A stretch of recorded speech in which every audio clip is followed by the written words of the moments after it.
तुकाराम मुंडे यांची सगळ्यात मोठी धाड. महाराष्ट्रातील सर्वात मोठी भेसळ सापडली आणि थेट 12 कोटी लोकांना मोठा धोका निर्माण झालाय.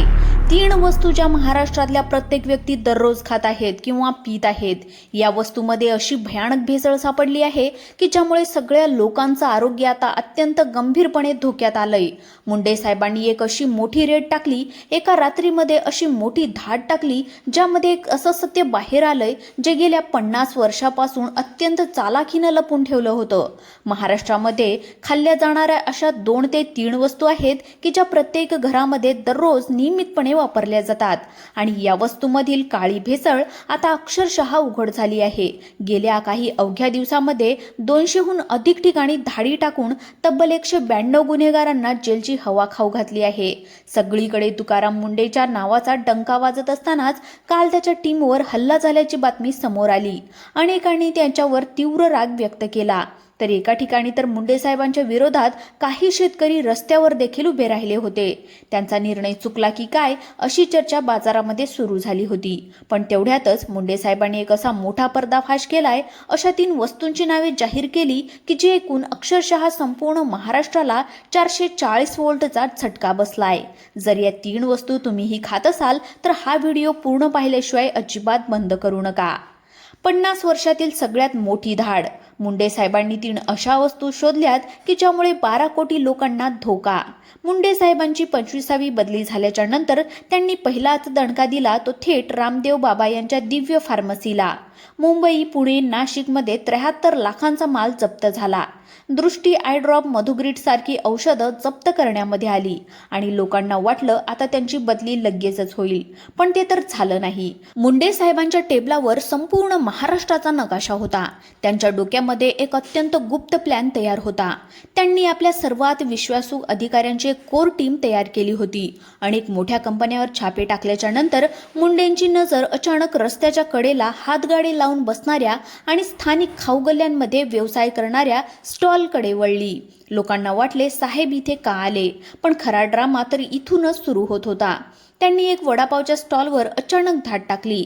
आता तुम्ही म्हणाल, अहो साहेब, वडापावचा आणि 12 कोटी लोकांच्या आरोग्याचा काय संबंध? महाराष्ट्रामध्ये जवळपास 60 ते 70% लोक बाहेर पडले की आवडीने वडापाव खातात. पण ह्या वस्तूला रेफरन्स पकडून जेव्हा तपास सुरू झाला तेव्हा धक्कादायक गोष्टी समोर आल्या. पहिला प्रश्न उपस्थित झाला तो वडापाव तळण्यासाठी वापरल्या जाणाऱ्या तेलावर. तेच तेल वारंवार उकळून वापरल्यामुळे त्यामध्ये कर्करोगजन्य घटक तयार होत होते. पण खरा मुद्दा फक्त तेलाचा नव्हता.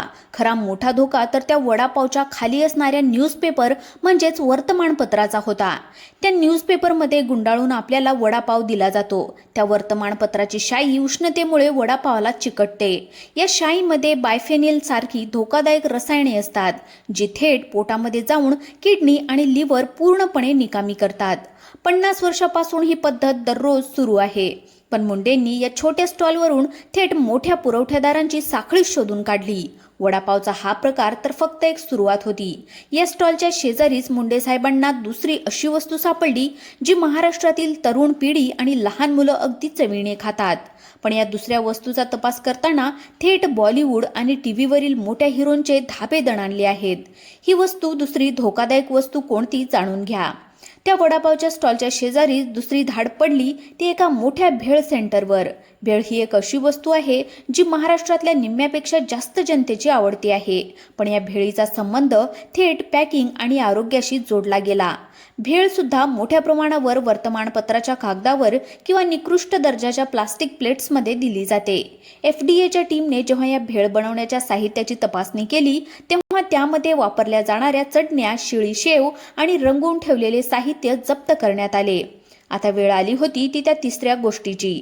ही तिसरी गोष्ट अशी आहे जी महाराष्ट्रातील 12 कोटी लोकांच्या घरामध्ये दररोज 100% वापरली जाते.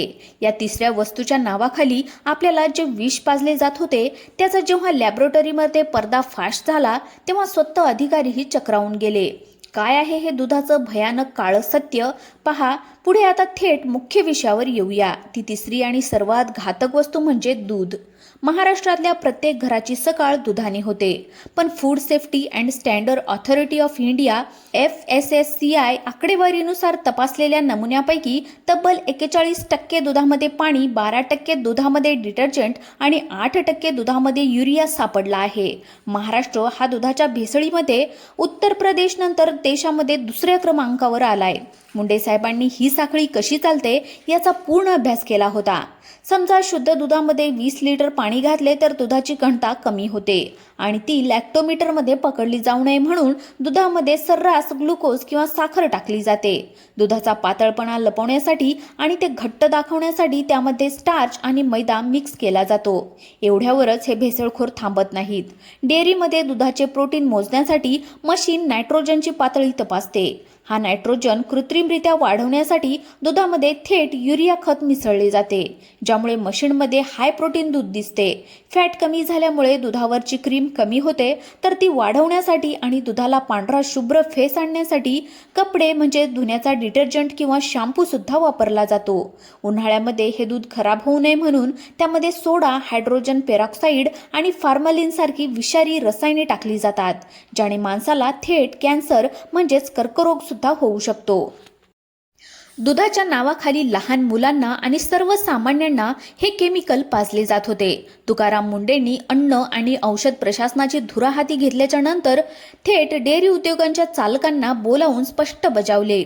लोकांच्या जीवाशी खेळणाऱ्यांची जागा थेट तुरुंगामध्ये आहे. अधिकारी तेच आहेत, विभाग तोच आहे, पण नेतृत्व बदलल्यामुळे आता कसलीही तडजोड न करता थेट FIR दाखल केली जात आहेत. कित्येक भेसळखोर आपले तूप, पनीर आणि खवा फेकून फरार झाले आहेत.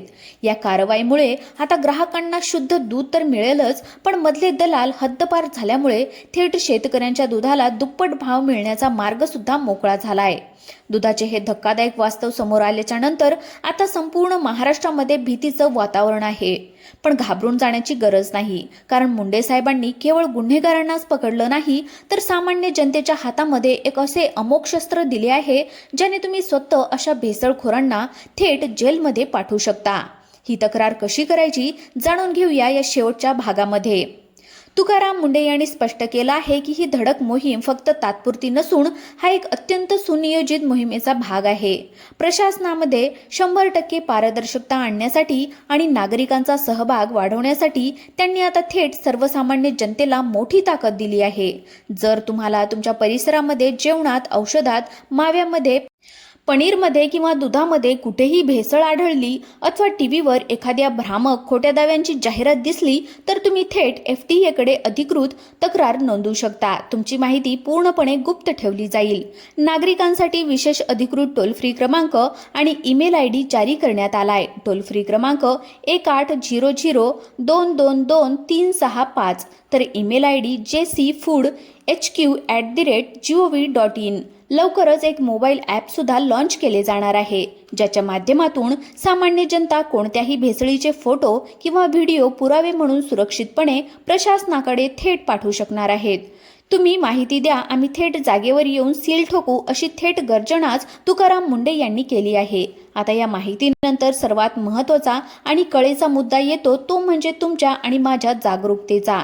यूट्यूबवर केवळ असे व्हिडिओ पाहून किंवा माहिती मिळवून आपली जबाबदारी संपत नाही, तर आपल्याला खरोखरच ही विषारी साखळी मोडून काढायची असेल, जर स्वतःच्या कुटुंबाला सुरक्षित ठेवायचं असेल, तर आपल्याला केवळ प्रेक्षक न राहता कृती सुद्धा करावी लागेल. आणि त्यासाठीच मी तुम्हाला एक सोपी आणि टप्प्याटप्प्याने फॉलो करता येईल अशी पद्धत सांगितली आहे. ती तुम्ही आजच अंमलात आणू शकता.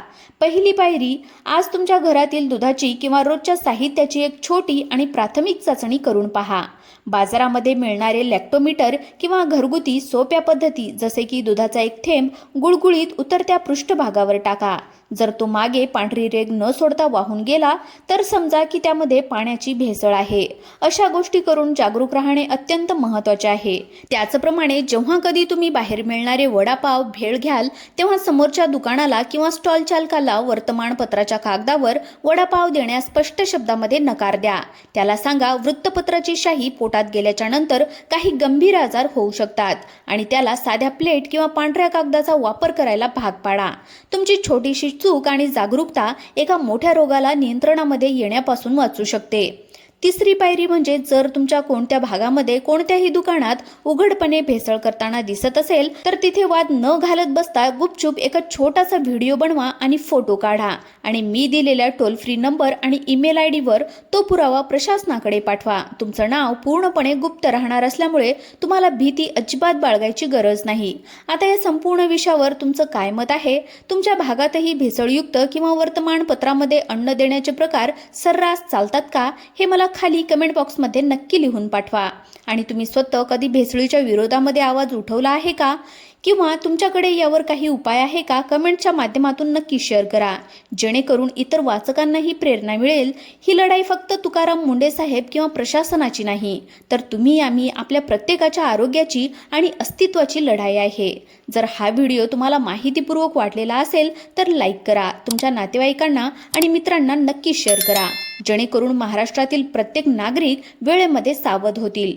तुमची प्रत्येक कमेंट्स आणि प्रत्येक क्षण या म्हणण्याला मजबूत करेल. त्यामुळे कमेंट्स करायला विसरू नका आणि जागरूक रहा. धन्यवाद.